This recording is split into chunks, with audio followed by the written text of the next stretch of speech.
Kris, how can local collaboration and shared resources accelerate sustainability efforts?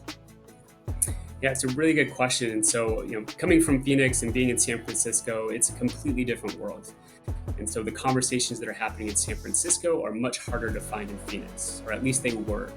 And so when I was doing all the startup networking, I realized that, I'd find random entrepreneurs or resources. And so there wasn't just a consolidated place to find those in Phoenix. And I know that that's very similar in other markets. And so, local collaboration is really important. And one of the things that we did with AZ Cleantech Foundation was just start with a monthly meetup, right? And said, hey, if there's other people, how do we get them together into one space? And so we launched February last year.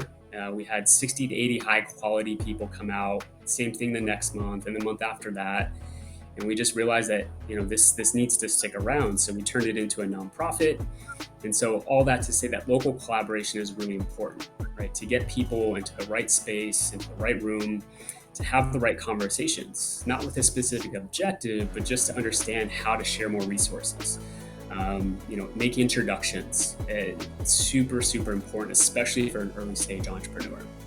And so starting with community first, before you start worrying about building ecosystems and all these other things, just start with community.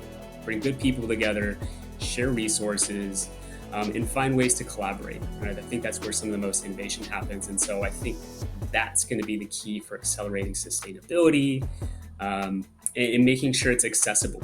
So working with students at the university, working with the universities themselves, finding utility partners to say, hey, we're not a fit, but I know some other groups. And so that's been a really helpful thing. And then making sure that there's just good people to kind of run that organization, people that you can trust to make sure that it sticks around.